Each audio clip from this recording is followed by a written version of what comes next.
What's going on? Chris Jenkins, credentialed member of the media, covering the Carolina Panthers for Charlotte Vibe, a.k.a. Man of the People, joined by one of the Coke heads.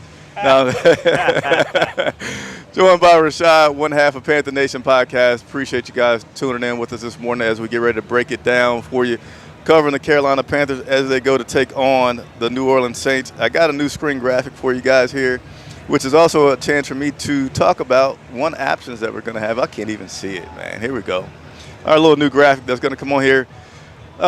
Who's missing? Well, Brian Gallagher is missing one half of the show. Yes, Brian, hope you feel better. He texted me late last night from the bar. No, he texted me late last night to say that he was not feeling good throwing up. So I said, hey, man, take a break. We're 1-7.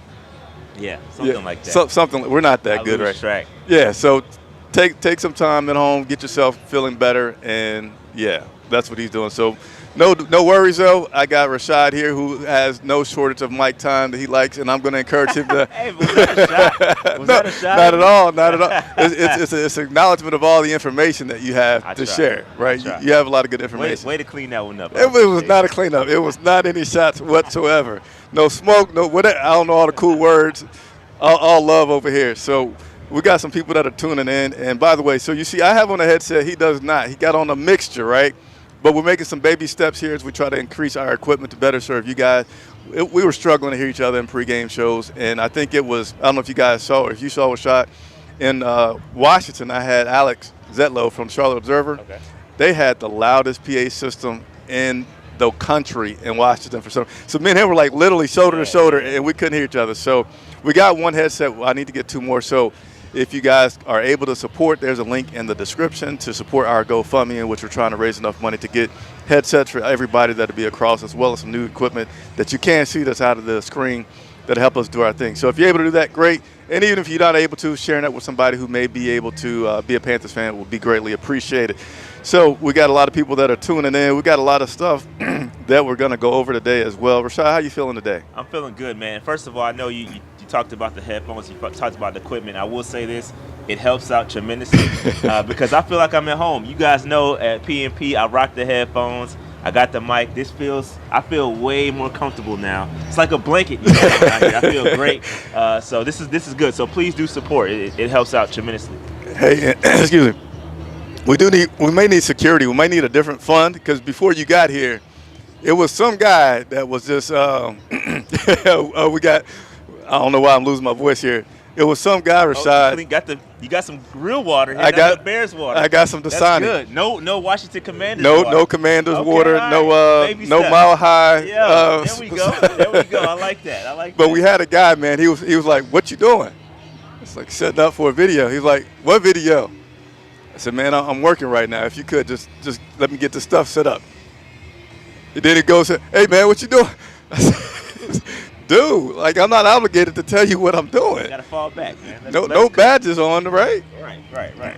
Let me get a drink of water. But as I do, if you don't mind, what was your take on coming into the stadium today with the crowd, the atmosphere, the ambiance? Yeah, that's always a great observation as I walk up. I will say it's a little light. I would say not as many people that we normally have out here. A lot of who-that's, you know what I mean. A lot of Saints fans are out here, but that's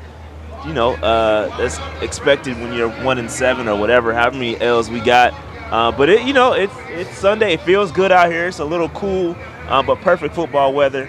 So yeah, man, not a cloud in the sky. It feels great. It's great football weather. All right, let's go ahead and give a few member shout-outs, and then we're going to go ahead and roll into the show.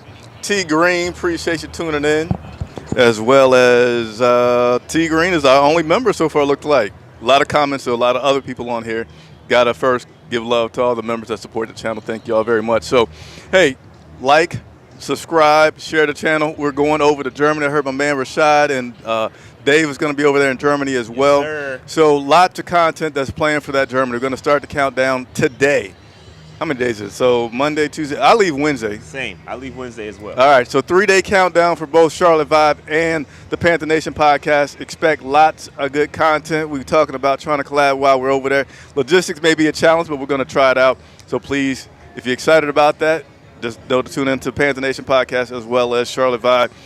Also, like to start off by asking where you guys are from. That's always cool and interesting. I know we've had a Germany folk or two on there before, and predictions on the game. So leave those in the comments, and we'll go ahead and get started. We like to start with a look back at the locker room and what went on. Definitely curious to hear some of Rashad's comments about what took place this week.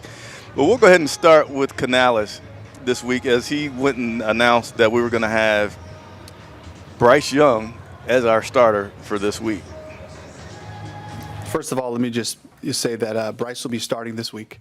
So he took the reps with the ones today, and Andy is progressing. He was out there throwing, and I just really looked at all of the things, and for me, I just erred on the side of caution, and wanted to get Andy in the best possible situation to be able to make a decision going forward. And also, I'm excited for Bryce to have an opportunity to build off some of the things that he did last week. Certainly things to work on, but a lot of good stuff that he did too. So what I want to what I want to focus on from that was his body language. I'll let you comment on whatever you want to. Yeah. But his body language was like, it was shaking his head. Look, I'm going to actually play it a little bit. I think I can play it and talk over. So let me see if I can do that. If not, I'm just going to come back to myself here. First of all, let me just say that Bryce will be starting this week. So he took the reps with the ones today. All right, so no, I'll get some feedback from my mic, so I don't want to do that to you guys. But the body language to me seemed like, yeah, Tepper, I'm doing what you told. So Bryce is gonna do it, and we're gonna go ahead and put this. I guess he's like, my interpretation just from his body language was more so that we're gonna go ahead and figure this thing out with Bryce.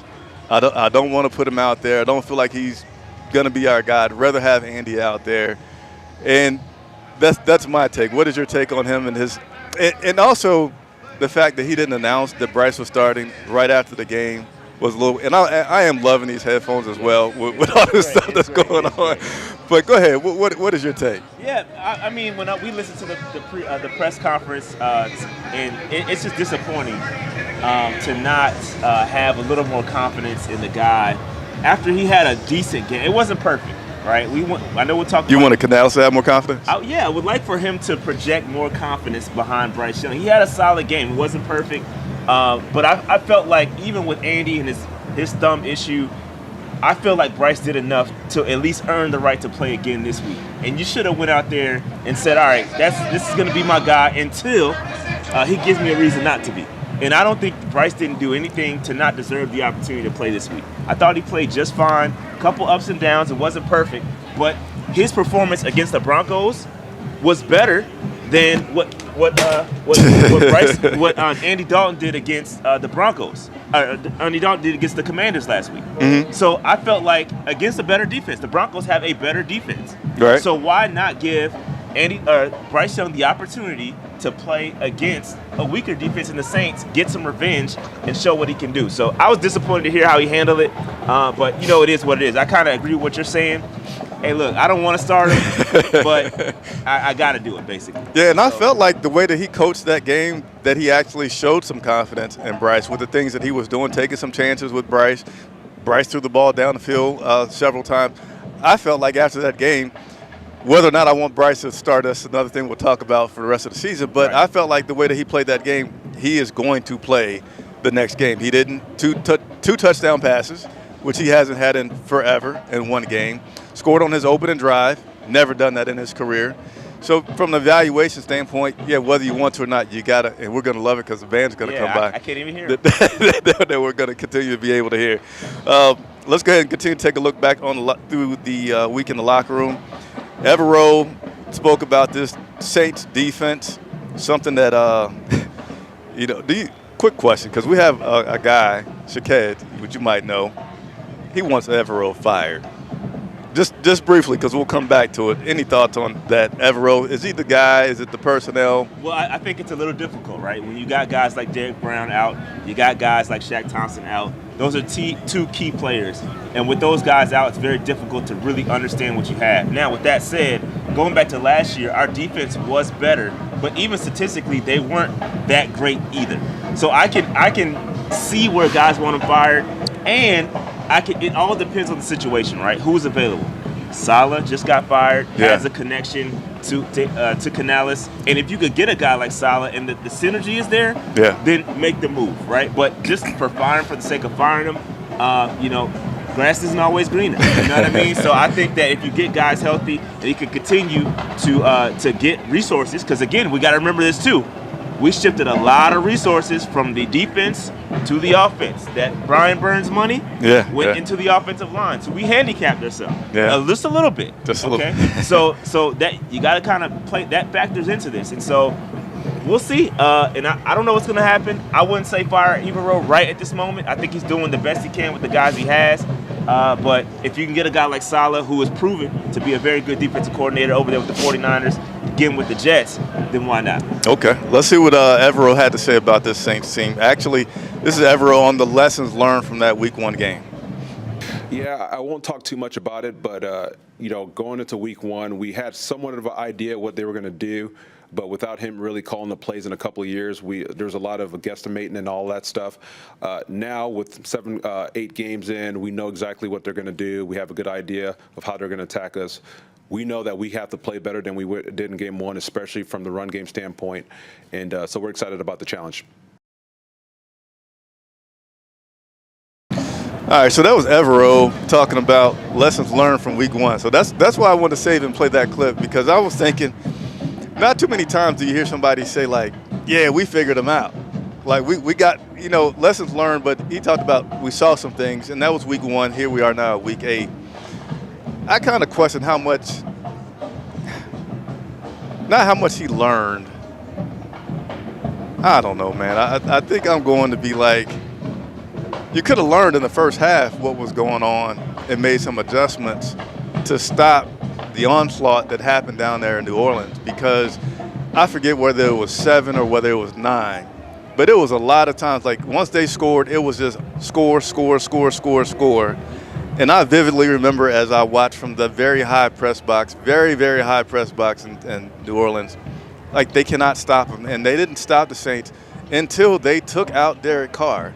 That was the only time that you stopped it. And so just from, the whole fire Evero thing, I would be critical of, like, you could have tried to do something. And I also wonder, and I haven't been able to get any intel on this, Canales talks about he leaves the defense up to Evero. He kind of, it seems like, in my opinion, he just portrays it like, oh, you good? Okay. And then he lets him do whatever he wants. And if that's the case, I just really feel like there would be something different. So I don't know if he's saying do whatever you want, but do it under this parameter, and then walks away. Go ahead, Rashad. Well, you gotta understand. Again, there's context to this, right? Yeah. Did Canales hire Evero? He didn't, but he's spoken so highly of him ever since he's come here. What is he supposed to do? What is he supposed to do? Yeah, but I felt like it was genuine. The way he talked about it and said he playing against him in Tampa Bay, going against him twice, couldn't wait to pick his brains. I felt like it was sincere. I don't know. Again, there's a lot of things with Canales. We can criticize Canales about that, right? Yeah. About just saying, hey, this is you. That's not his thing, right? He's not a defensive guy. So if I was selected to work with this guy, then again, going back to Tepper, going back to Morgan, those guys have worked with him. Yeah. If they say he's the guy and he's the guy I'm going to work with, I have no choice. But this also goes back to we have to allow Canales to get the guys that he wants here. And if Saleh is the guy for the defense, then let him get his guy. Same with the quarterback. It all applies. It all applies. We cannot be very critical of Canales until he gets the full breadth of people that he wants here and he selects to be here.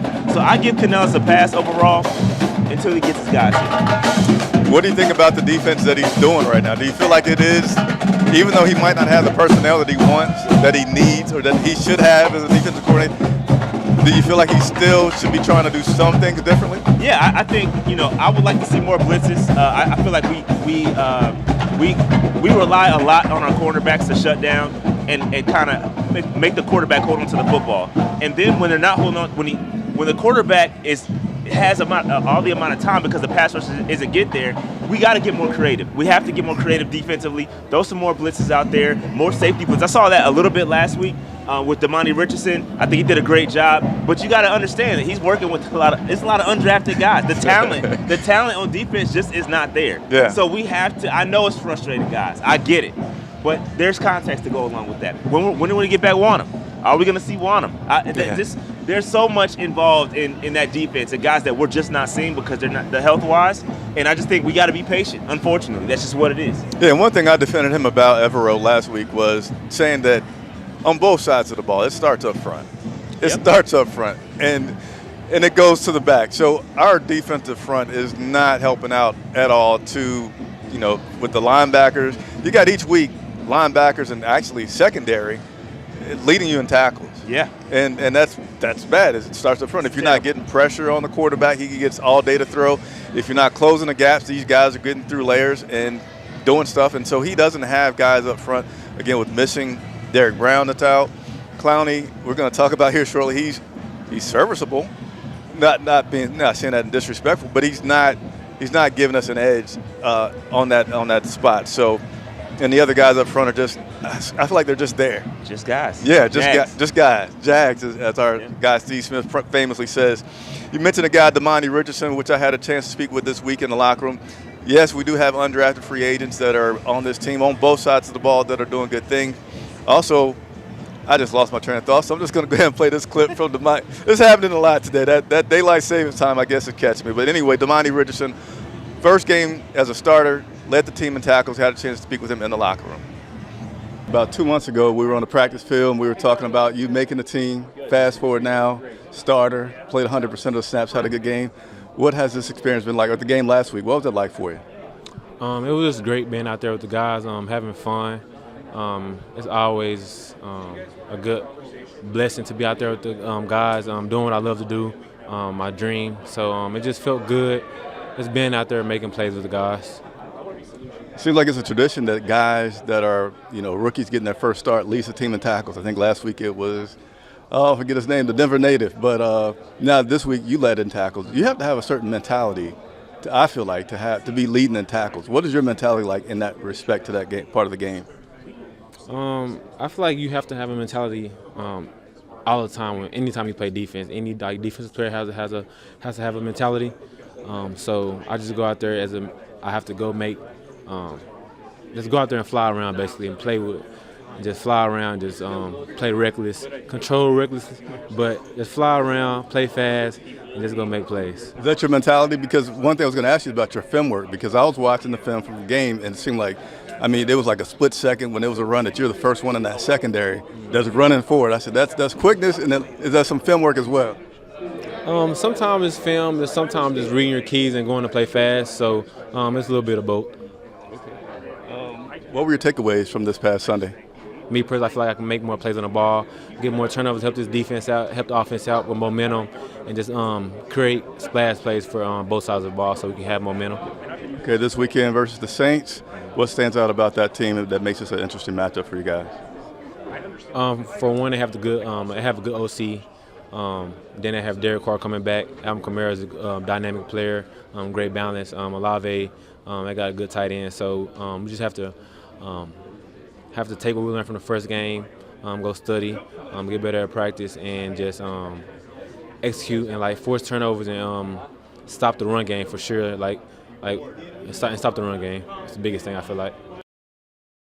Man, that's funny that he ended by saying stop the run game. And Rashad, how you gonna stop the run game from way in the back? Yeah, got to fill those gaps. Because our linebackers are struggling a little bit, so you got to come up from the safety position to fill those gaps. So he's right. And just to go off of Damani, man, Damani Richardson, all training camp was the guy that was lighting it up. He led us in interceptions for the bulk of training camp, and it's good to see these type of guys make an impact in the game, right? It's good. It's always good to have those guys that go out there in training camp and look great, and then you never see them, right? We always had those guys but to have a guy come out here and ball in the game is really good, and moving forward, we need safety help. So guys like Xavier Woods, they're on the last year of their contracts. Yeah. So when a guy like Damani Richardson steps up, it's great. That's great for the future of this team. Same goes with the wide receiver position. I know we'll talk about him a little bit later, but same goes for him as well. So the ability to identify the undrafted talent proves to be very good. Now we got to identify some more talent elsewhere, but the undrafted guys, so far so good. Yeah, and I also like the fact that he talked about he could do more. He get back. I mean, this guy led in tackles. By the way, you guys, Rashad knows I'm perfection. I like Damani, but that close-up, that shot, it was way close up. I don't know what I did when I transferred that to put it on the video. It was not that close in my original video. So, but shouts out to Damani for letting me have that interview with him. He's probably not going to be too happy about it. He's probably going to see up his nose. You can see him. But it was good to hear him talk about that he's not satisfied. And I was really impressed with how quick, like, he was quick. He was coming from all over the field making those tackles. And he said it's just him. It's just playing. I forget the word that he used, reckless, I think he might have said. Yeah. And that's good. That's a little bit of that Dan Morgan dog mentality that we wanted to see. So we've been seeing that from Trevin Wallace, a draft pick, and then we saw that from Damani Richardson, an undrafted free agent on the defensive side. So hopefully that'll continue to go there. I think I got two more things here that I want to show. I forgot to get all my notes up to date, but J.C. Horn's a guy that always gives you good stuff. J.C. Horn had a chance to speak with the media as well this week in the locker room. Did I have it forwarded over yet? I think I will get it here in just a second here. J.C. No, and that's my man. I ain't doing that to, talk down on Derek Carr, but for me, it don't change much. Any quarterback can bomb you, can throw. In this league, every quarterback can, make the throws. So we got to be on our job regardless of who the quarterback is. Is there a little extra edge in this game because it is the Saints and the division rival and they beat you all the first time? Nah, if we need an extra edge because of that, then we ain't ready because, we 1-7 or 1-8, whatever we is. So that should be the only edge we need to go out there and get a win. Hey, man, if you need some bulletin board material when your team is 1 and whatever. He don't know how many losses we got either, so I don't feel too bad. Hey, when you just kind of would love to be a fly on the wall, right, with some of these guys to hear their unfiltered thoughts about what the season is like. Yeah. Obviously, he's not been – and these guys, you don't want them to be happy, right? But it was Deontay Johnson last week when in the locker room. He was like, everybody know we rebuilding. It is what it is. So, but he also talked about at the very beginning, he was talking about he wasn't trying to poop on somebody, which was he had been asked about Derek Carr, if Derek Carr is going to play, that makes a difference. He's like, nah, it doesn't matter. We just got to play. We got to play good ball. We got one more. Unless you had any comments, Rashad, I'm going to play the next video. No, I'm good. Which was we're going to go to the other side of the ball here with number 18. Very excited. Nothing changes for me, though. Just going to continue to work, continue to learn, stack days. Very exciting. Yeah, I feel like just kind of every day we're just going to try to attack the playbook a little bit more, try to get in with coach, try to really hone in on the defense, film, all that good stuff. Just, be extra prepared so that when our opportunity comes, we're going to be ready. Where's your comfort? All right, so that was Jalen Coker right there talking about his opportunity with no Adam Thielen, no Deontay Johnson, and his work ethic and just trying to continue to stack those days. I know you got some comments about Jalen. Oh, yeah. What do you think we're going to see? His role last week was good. Yeah. And it could only increase. It's going to be now we're leaning on heavily Coker. We're going to be leading on Leggett, and then we got the others. But you got Jonathan Mingo and probably David Moore that they're going to try to get in there. You got to love rooting for the underdog. He's an undrafted guy who's been excelling and seems to be getting better and better. He says he understands the nickname, may think of a new one, but what's up? Yeah, as self-proclaimed leader of the Coker. Self-proclaimed? Yeah, absolutely. Okay. Listen, I got to take some responsibility for this. We had Jalen Coker on our show before he even put on a jersey. Okay. Right? Before he even put on a Panthers jersey, we had him on our show, and we told him, we said, hey, Jalen, if you go out there and you cook, you're going to have a whole gang of people supporting you because of the underdog story. Yeah. Because he comes from the undrafted guy. He comes in, he balls out. And salute to him because he's worked his tail off. You know what I mean? And so I don't know how he feels about the Coke heads. Listen, I don't know if it came from P&P or not. We threw around a lot of names prior to the season starting. Coke heads was one of them. Coke boys, a lot of them were thrown out there. But I've heard that his mother does not quite like the name. Okay. So I'm going to lead the charge to change the name. Mrs. Coker. Yes, Mrs. Coker. I told her and I retweeted and I said, we're going to try to shift the narrative here to the Coker crew. That's what we're going to roll with. Coker crew. The Coker crew is what we're going to roll C with. squared? Now. Yeah. Or we're going to stick with Coker? Because I want to help. Coker crew is what we're going to roll with. Because, but Coke heads, City put that on. Not the right time for it. Yeah, it's not the right time. You know what I mean? We gotta take that one lightly. And out of respect for his mother, you know what I mean? She didn't quite. Hey, we'll let Unc handle that. Big Unc out, Shannon Sharp. We'll let him do that. Yeah, out of respect for his mom, we're gonna try to attempt. You know, it's kind of taking some roots here. Yeah. It's gonna be difficult to change. Yeah. As a large platform, I'm gonna do my job to try to change the name to the Coker Crew. But Jalen Coker, great job last week, getting more reps. You started to see his trajectory go upwards from a snap perspective. Overtook Jonathan Mingo, which is and hadn't looked back. It has not looked back at all. And so he's getting better. He's an excellent route runner. He's doing great out there, and he got his first touchdown last week, which is great. We just want to see more of it. We want to see more Jalen Coker. I think he can eventually take the role of Adam Thielen. Adam Thielen is a slot guy. Jalen Coker has some of that slot ability, very good in the slot, very good. I think they had some of the same percentage of snaps out of the slot. Yeah. I think about 75% of their snaps, both of them came out the slot. So it's going to be interesting to see how when Adam Thielen does come back, where he fits into that role and where Jalen Coker moves. But I think Jalen Coker can play all over the field. You can put him outside, you can put him inside. He's just very technically sound and very, very savvy wide receiver. And again, he's going to get better and better. And I'm looking forward to seeing more Coker and Xavier Legette together. We have a bright future, and it's great to see something. If you're looking for a positive, look at number 18 and take the baby steps, take the baby wins, and we're going to be fine. Is he? I won't go there. Uh-oh. Hey, come on, you got to say it now. You got to say it. You kind of put it in there. You put it out there. Now you got to say it. Is he wide receiver 1? Is that what you're going to ask? Go for it. I think right now, I think that the team would like him to be 2, right? Second in targets. Are you smelling that food? I am. I'm hungry. I'm trying not to. I'm starving too. We talked about that earlier. Yes. But I think the team, because they invested a number 1 pick in Legette, I think they really would like to see Legette get the bulk of the targets. Yeah. And then Jalen Coker comes in and lead with number 2. But I think whatever it takes for this team to be successful, I think they're going to do it. If they identify something, if Canales can identify a matchup that Coker can take advantage of, I think they're going to do that. Because Marshawn Lattimore is going to be going up against and lined up against Legette likely. And so, we may have to look elsewhere. So, again, I think in the future, maybe. Right now, we'll just say wide receiver 2. Wide receiver 2. All right, so we got a few comments here I'm going to talk about. But also, quick reminder to like, subscribe, help the channel continue to grow.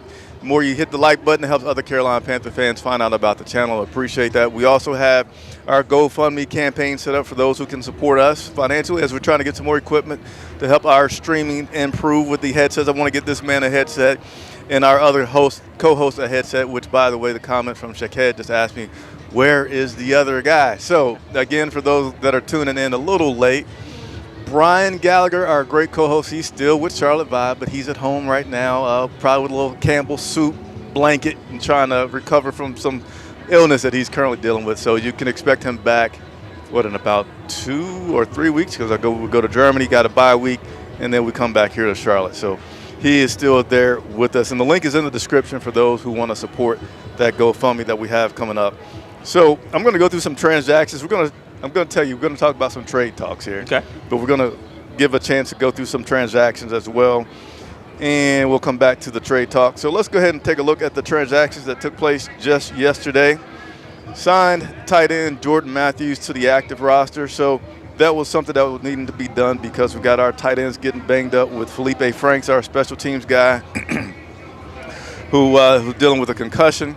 And then we also have Trimble that's dealing with the back injury, who is likely out as well. Also had some elevations to help on the defensive side. Another cornerback. Hey, if he gets to play, he's probably going to lead us in tackles, right? Because each week, somebody who plays for the first time, it was Trevin Wallace that did it. It was Shaw Smith-Wade that did it. Damani Richardson did it. So, hey, maybe back to Caleb. I know he won't start, though, so that goes out the window, right?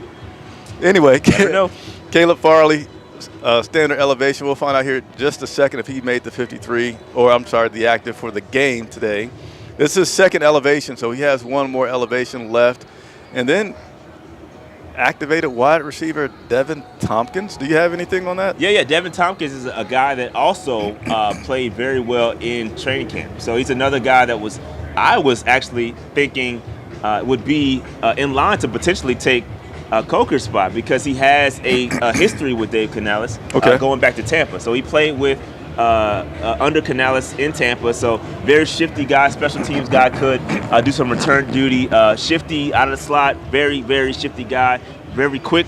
And so, could we see him? Sure, because, hey, all our wide receivers are gone or hurt. So Devin Tompkins, I like him a lot. Probably going to be an emergency guy. You probably won't see too much of him, but you never know. But I like him. I like Devin Tompkins a lot. I love this new mic, but I need the I think they call it dump button in the radio world, right? Button, where you can just mute yourself. So I may have to invest in that or something because I don't want to clear my throat in you guys' ear or anything like that. But that is the transactions, and then we got the inactive list that's going to be coming out shortly. But probably won't be too many surprises because just yesterday, along with those elevations that you have there, we had some guys that were downgraded to out. One of those guys was running back Jonathan Brooks. I'm going to circle back and talk about him in just a second. That's no surprise there with Jonathan Brooks. Defensive tackle Jaden Crumedy. Safety Jordan Fuller. Wide receiver Adam Thielen. Outside linebacker DJ Wonnum. Those guys yesterday were just downgraded to being out from the other list that previously they were probable, doubtful, or something like that. Jonathan Brooks, so he is out. He has the final days now to be activated. Had a chance to talk with Brooks in the locker room, so we're going to share that with you guys as well. And before I do so, I want to make sure that Rashad can hear it, so I'm going to, we're good there. So here's Jonathan Brooks talking about how he's been feeling so far. And my question was like, hey, that window's closed. What if it closes, man? You going to be all right? We'll see. I feel like every day gradually gets better. Just the confidence up here is really where it's starting at. And I think, like I said, just every day feels a lot better. I think both go into play. I think mentally just knowing that my knee's good, knowing that I can do it. And then the physical part of it is just knowing that I can handle the pain if there is any. And just knowing that my knee is capable of doing it. You feel fully 100% right now? Do you feel like you can go? Or? I mean, like I said, like I told him, I'm getting better day by day. Each day I gradually feel better, more confident, mentally and physically. Have you thought much about the 21-day window? What would happen if you do or if you don't? Have you thought about that? We opened it, so we're just going to keep practicing, going week by week, and see how it plays out. It really just goes into my decision and the coach's decision, them having the trust in me to go out there and do it, and also myself letting them know that I'm ready to go out there and do it. Because, like he said in his interviews, he's not going to put me out there if he doesn't think I'm ready and confident enough. So really just kind of a mutual agreement and them just having trust in me having trust in myself. Like I said, it's a decision that the coaches, the training staff, and myself have to make. It's not something I can just give you an answer to right now because I don't know. Like I said, if it's in God's plan for me to come back whenever, it is what it is. And if I don't, I don't. But, everyone's like, I want to come back. You know what I mean? It's just week by week. So, again, I looked like I messed up a few parts where it was zoomed in pretty close on Mr. Brooks. So, my apology. But the important thing there was that you were able to hear him. I just randomly saw a comment. Somebody said, "I dress like I'm going to a revival." Come on, man. They must be new. This is the dress code for Charlotte Vibe on game day, a suit and tie. So no revivals today. Just a professional out here trying to cover the team and look good. And this guy, he has freedom to do whatever he wants. But he looks good in his Coca Cruz shirt as well. But Brooks there talked about it's a collaborative thing, and I like that he mentioned that it's still two parts to it, right? It's how he physically feels and also how he mentally feels about it. And he wasn't activated today, as I just mentioned there. He's out for today. So he has, I think, technically 2 more days. I felt like they were trying to do something at first where we're going to get rid of Miles Sanders. Can we trade Miles Sanders? And that'll kind of dictate what they do with Jonathan Brooks. I feel like he had a good week in terms of he was not he didn't miss any practices. He was a full participant in practice all week. So in my opinion, we're going to see Jonathan Brooks go ahead and get activated this week, probably by Tuesday before they head over to Germany. By the way, they're not heading over to Germany until later in the week. But I feel like he's going to be activated and play. I know one thing that this team seems to be really graceful about is how quickly they bring guys back from being hurt, which is kind of another topic, I kind of respect it in one way, but it just seems weird with some of the stuff that's going on. What are your thoughts on Brooks coming back, when he should come back, how they should handle him for the rest of the season? Yeah, I think you take it slow with Brooks, man. Whenever he deems himself ready to go, then you throw him out there. But I agree with your initial thought is that I think they're trying to off Miles Sanders because when you activate Jonathan Brooks, you have to make a corresponding move. You do. Right? And so, right. So you don't want to activate him and then what happens to Miles Sanders? You don't want to carry all those running backs, which is part of the problem when we initially drafted him.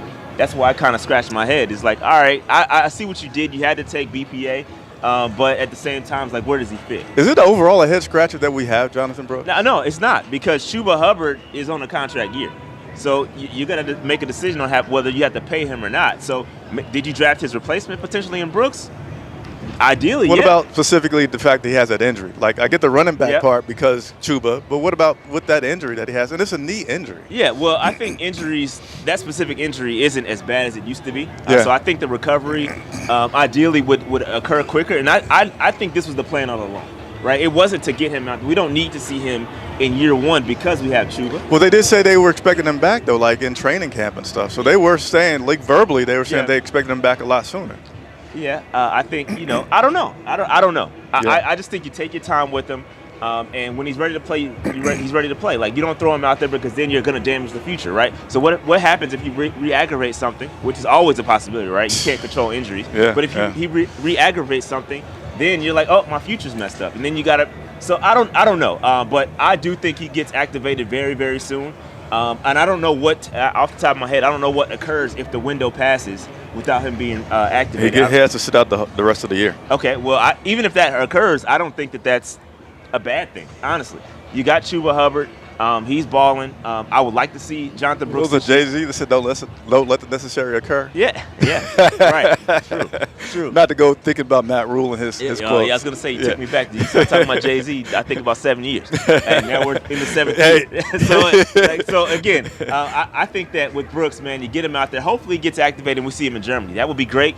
But if it doesn't happen, then it kind of is what it is, and we should have thought about that when we drafted a guy with an injury. So hey, he's almost technically right at that 1 year mark of when he first got hurt in Texas for that knee injury. Yeah, that's quite a bit of time. Yeah, he should be ready to go. I think he probably is. I think they're just taking it slow with him, and because what's the point, right? It's not like we're making a playoff run. You know what I mean? We just want to see him for the sake of seeing him because we drafted him. And when we do. What is a corresponding move? I think it's a great question. We're about to get to it, but I really think that we need to get rid of Miles Sanders. Yeah, I think that.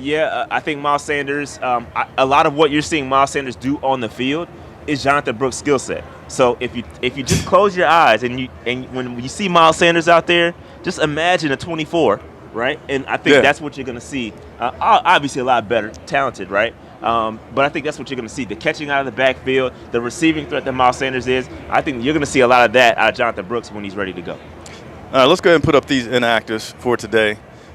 Nothing surprising here. Safety Jamie Robinson, cornerback Shamar Bartholomew, outside linebacker DJ Johnson, left tackle Ikem Ekwonu, tight end Tommy Trumbull, tight end Felipe Frank. So that is really nothing new right there to talk about. Let's go ahead and just go roll into these trade talks. And you guys got some comments coming. Appreciate all the comments. We're going to try to save a few minutes for some of that, going over to some of the comments that you guys have been sending to us. But let's go ahead and go with these trade talks. And let's see, what order do I want to go in here? Excuse me.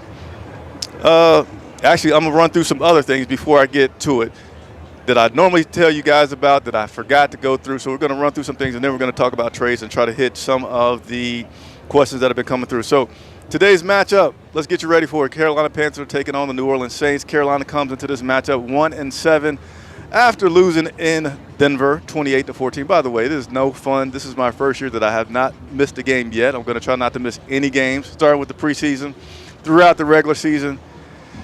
Man, it's like traveling and then just being at the field at the end of the game, just talking, and there's nobody there. Your team's like 1-7. I hope we get a little bit better, but it's no fun. Yeah, it's challenging, but I'm going to keep it up. 1-7, 28-14 loss last week to the Denver Broncos. Today, the New Orleans Saints come to the matchup 2-6, haven't lost their last 6 games after winning their first two contests of the season in extraordinary fashion against the Panthers and then against the Cowboys. but they're 2-6. No surprise here that all time.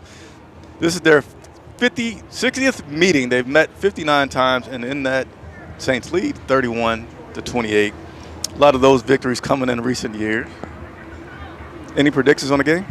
No, not really. I think both teams are struggling. I don't know. I think today is the day you find out if your team has any kind of dog in them.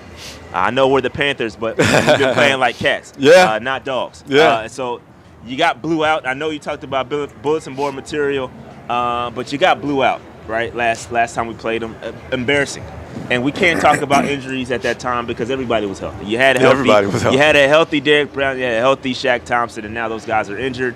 So a little bit different. A healthy Deontay Johnson, Adam Thielen. Everybody was healthy. So now, you got Derek Carr, who's coming off an injury. They might get a little moxie back with Derek Carr. Will. You know what I mean? Yeah, so they've been on the slide a little bit, but now Derek Carr gets inserted back into the offensive starting quarterback, and now things could look a little different. Now, that said, still missing a couple wide receivers. I know Shaheed is injured, and then Olave is dealing with concussion issues. I think he's still going to play, but he's on and off. You're talking about wearing that Guardian hat. Yeah, exactly.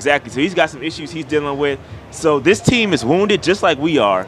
I thought we played well enough. We played okay last week, and I think that was enough to build from. And so I think we need to take that momentum, the little momentum that we did have, and kind of take it into this week. And I hope that we can get this game. This is a winnable game for the Carolina Panthers. I believe so. I think it is. It's a winnable game? This is a winnable game. With Bryce Young?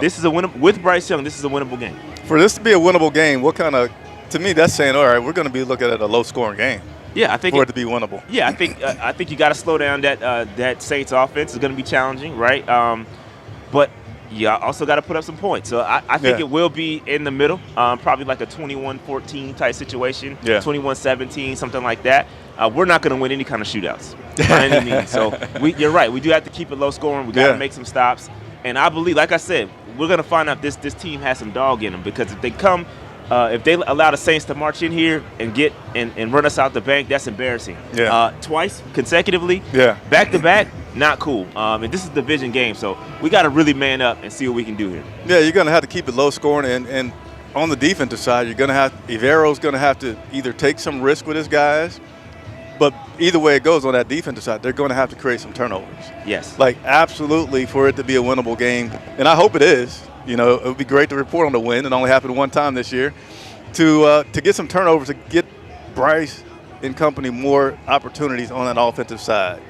That'd be key. So I don't know why you guys are talking about, like, I'm not looking at the comments, but every time I do glance, they're talking about my outfit, man. Like, I don't know, man. They said my tie is too tight. Like, I thought it was a pretty good tie. Is it? Am I missing something? Looks fine to me. You guys. Our producer's talking to us. I can't. Can you get his lip sync what he's telling me? I don't know what he's saying. I can't. All I see is camera. Oh, talking about your gloves. No. Yeah, I try to keep them out the camera, but you know. They say you got OJ gloves. Those do not fit. So I am innocent. Let's go ahead and take a look at the rankings right now. Currently for the NFC South, Atlanta's at top 5-3. Tampa second at 4-4. New Orleans 2-6. Carolina at 1-7. What just jumps out at me for this is, man, that point differential. Good gracious. Yeah.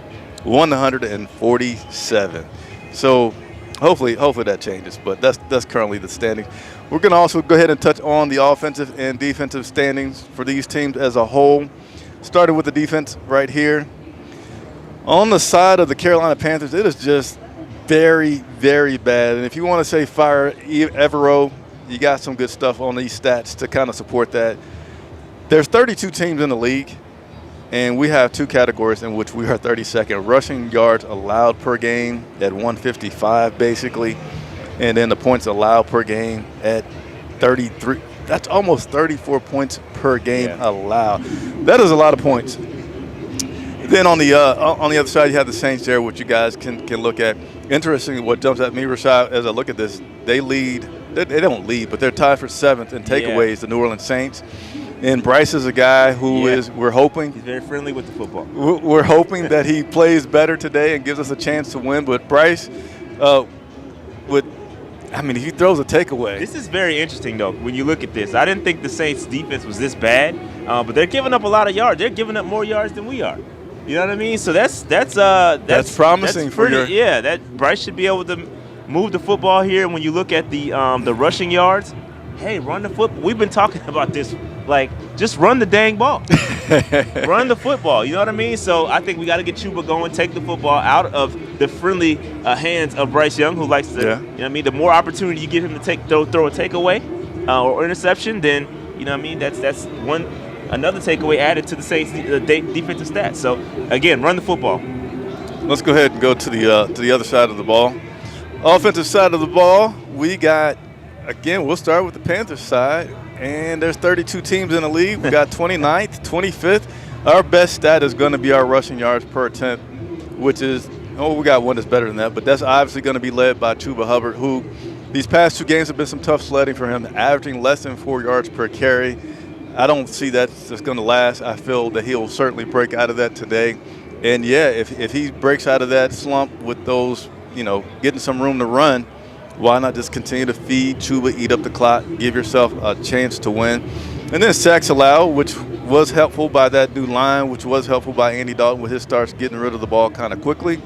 But the offensive line, they still deserve a little. Let's see if I can hit my sound effect here. A little applause for. I don't even hear that sound effect. I don't hear it either. But I know it played for keeping our quarterbacks dry. And just go to the other side of the ball. Offense for the Saints, they're kind of basically in the middle, a little bit lower than the middle. Yeah, I wouldn't look too far into that. Obviously, Derek Carr was out for a lot of those games, so their statistics are going to drop a little bit. With Derek Carr back in there, I expect that offense to click a little bit better. Yeah. Yes. And Rashad, I don't know if you kind of drifted on us or I not. did not. I have not moved. My feet have not moved. If you can't just adjust that, look. But man, that is an A&T grad right there. Highly educated man. Did they win yesterday? No, I doubt it. I don't know, but I doubt it. Nothing wrong with some Aggie pride over here. So, yeah, that's going to be it. One other quick thing, and then we're going to go into it. I like to talk about notable connections. We have no former Panthers that wanted to go to the New Orleans Saints for some reason. That's a good thing. Yeah, but we got a few Saints guys. We got Lonnie Johnson, safety. Quarterback Andy Dalton also spent some time with the Saints, as well as our defensive tackle, Rashad Tuttle, spent some time with the Saints. So let's go ahead as we get ready to wrap up. We went longer than I thought. I didn't do a good job of pacing us today. Yeah. We got about 5 minutes left. Let's go ahead and talk about some trade talks. Let's start with Bryce Young, who still continues to get some rumors out there about being traded. We had Diane Johnson, I believe. Nah, that's not her name. Let's see if I got this. Let me just put it up. That's not the right one. Chris, can you do it? Let's do it. Yes, Diana Rossini, who posted this morning, I believe. The Panthers are getting multiple calls from Bryce, basically just saying they think that they're going to hold on to Bryce and his value will increase after the season. That's just what she reported. So I'll first share my thoughts on the Bryce Young trade, and I'll talk about it in steps, okay? He's starting today. Unless he does tragically, I said keep him going, right? Because to me, once you take him back out, it's over. Don't bring him back unless, whatever the game is in the fourth quarter, we're winning by 50 or we're losing by 50, bring him back in there. But at that point, it's over. To me, this is a little bit of a risk because you could further hurt his trade value, but you could argue, well, his trade value is not going to go up or down much in either direction, right? Depending on how he plays, unless he just goes lights out and really gets it together, at which point you're not going to trade him, you're going to keep him. Yeah. So how much could his trade value really change? I think Bryce Young, this will be his second game. So, yeah, I would go with most people and say after this game I'll be a little bit more decided where I am with Bryce. But I still feel like overall Dave Canales, the way he thinks about him, Bryce, the way that he struggled, Carolina just being the place that we are, I feel like it's likely that we could move on from Bryce and that he doesn't recover enough to be like, your number one pick, we'll kind of find something else that will give us a true franchise quarterback instead of just a guy that's just a solid starting quarterback. I think winning cures all. Yeah. If Bryce is able to lead us to a couple victories, I think he can start to show that, hey, I'm still him. I still got it. That's a big if, man. I feel like that's a huge if. It's a huge if, right? Is it a likely if? No, it's not. It's Okay. not. But why not see?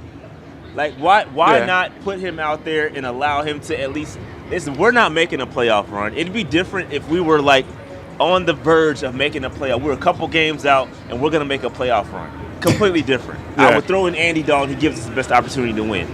This ain't about wins and losses anymore. It's about you made a huge investment in Bryce Young, right? And you have nothing else to play for, right? Let's go ahead and see what we can get out of him. Let's salvage something, because guess what? If he plays well and you still don't deem him the guy, then you trade him, right? You could get something for him, which is I think that's the ideal scenario.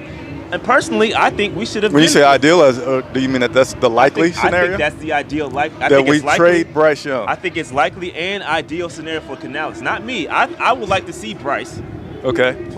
See, this is what people need to understand. Bryce being successful here is best for business.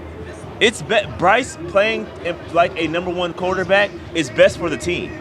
So I want Bryce to actually live up to that number one overall pick. That's best for this team. Not using more assets to get another quarterback, not doing any of that. Bryce Young being the guy is best for business. Yeah. I don't think it's going to happen. I think Canales, like you said earlier, has showed his hands. I don't think he wants Bryce to be the quarterback in the future. Yeah. So why not take the calls now? Yeah. Right? Why not flip him now if that's the case? Like, why not get what you basically gave away Deontay Johnson? Why not do the same? Why not do the same thing for Bryce Young if you really don't deem him the guy? Why not get something back in return? So, again, play him. Let him play the rest of the season. You have nothing else to lose. Let's see what he can if he can salvage something for the rest of his career. All right, FYI on Deontay Johnson, and he is with the Baltimore Ravens and was not listed on the injury report at all this week. Of course not. And will probably play. Of course, today. Of course he will. But here in Carolina, he was hurt. Injury report every day. All right, we're going to just go yay or nay for these other ones and any other guys. Miles Sanders? Trade him. Trade him. Adam Thielen? Trade him for his sake. I like Adam Thielen. I really do. But free him. Free Adam Thielen and let him go to a winner. Let him go to the Chiefs or something like that. Free Adam Thielen. I just had visions of March on Mint with the signs. free Adam Thielen, man. Let him be, man. We got Coke. Coke boys up. Yeah, so I forgot to give my opinion. Miles Sanders, absolutely get him out of here. If you can get a call. And everybody just watching, beware. Don't think that anybody's going to be moved and you're like, yes, we got. No. We will not get anything great for any of the trades that are going to be happening. None of them. Just know that we're completing the recycling, the refresh of getting new people in here that Canales and Morgan and maybe even Tepper feel good about. So warning on that part. Adam Thielen, I wouldn't want to see him go, but I would be okay with it. I mean, pretty much anybody I would be okay with. But let me go ahead and answer it, I guess. Yay or nay. Adam Thielen trade. Oh, man. I'm going to say no. This is probably more personal. I just don't want to see, this continued downward trend. We're already here. I know. That's my opinion. Jadeveon Clowney. Nah, I think we need to keep Clowney. I do think Clowney is serviceable, like you said earlier, against the run, right? Against the run, he's very good. This guy has 9 tackles this season. Yeah, but still. 9 tackles in 8 games. Yeah, I agree. Go ahead. I was a gifted athlete. I was able to play. But, man, I just wish I was a little bit more gifted, a little bit more focused. Yeah. So I could just get a contract for any – because to me, it's so many things that happen. It just blows my mind. But not that he's a terrible player. But you're talking like he's pretty terrible. 9 tackles. You know how many – you know what his paycheck looks like every week? I get it. And people keep talking about Jadeveon Clowney. 9 tackles in 8 games, 6'5", 2 whatever, long arms. 9 tackles. That's a tackle a game. Yeah, you're right. I mean, he did miss. How many games did he miss? He did a little. Oh, you're right. He was out with 2. I forgot about that. He was out with 2 games. So we're gonna cut him a little slack. A little slack, but he's on 1 sack. So he's not a pass rush specialist. We knew that when we got him. He's a run stopper. No batted balls. Fair enough. I get it. It's get it. But I get the risk when you get a guy that's on the tail end of his career like this. They're hit or miss, right? And we've been doing it. Everybody in the league does it, especially with edge rushers. You try to get a guy, hope that he can come here and have a little research. But nevertheless, I got to do good on time. We're right at 12 o'clock. Anybody else that you want to say anything about for trading? No, I'm good. Coke boys up. Coke crew, we up. Let me see if I can get you to talk on one comment here since we did we got 2 super chats. So let's get through those super chats before we get out here. So sorry. So Christian Bates, let's play the sound effect here. You probably barely heard it, but there's the super chat. It's tough because we aren't just number 1 or 2. Oh, let me start over. It's tough because we aren't just 1 or 2 pieces from being a playoff team. We are several pieces from even being a playoff team. Christian Bates, appreciate your super chat there very, very much. Thank you for tuning in. And then we got another super chat that we're going to get over here before I let Rashad go get some food that's smelling good. I'm starving. Let Adam play meaningful football. So I'm assuming that's Adam Thielen. Let him play meaningful football. That means he needs to go to another team. That's what that means. Yeah, that means let him go. Free Thielen. Free health. So you're right. That's with the free Thielen. Leah, let's go ahead and wrap up, man, because it's that time we're both starving. Any closing comments about Carolina Panthers, Dave Canales, Bryce Young, Coker Boys, whatever you got? Let's get the dub, man. It's the winnable game. Let's get a dub here, and let's go to Germany, get another dub, and let's stack a couple W's, man. The season is over for all intents and purposes, but let's give us something to look forward to. How the hell are we going to get the dub, though, man? We're going to do it. We're going to do it. It's possible, man. That's it it's for possible. me. It's possible. Hey, appreciate everybody for tuning in so much. As always, Chris Jenkins from Charlotte Vibe. This is Rashad, Panther Nation Podcast. Please like, subscribe. If you're able to join our GoFundMe, please do so. That help us get some more headsets for these guys that are up on here. Next, you will hear from me. I'll be going to the press box. We'll cover the game. Look on Twitter. I got to promote our photographer who's already out there on the field getting some great photographs. So we like to say if you see a great photo of some Panthers action, it probably came from us. So please check that out. And then post-game, I'll be live on the field, wrapping up, giving you all the latest. What's your agenda for today after the game? Post-game show on the pod. Hopefully it goes well. We'll see. All right. Links in the description. Thank you all so much. We'll see you post-game.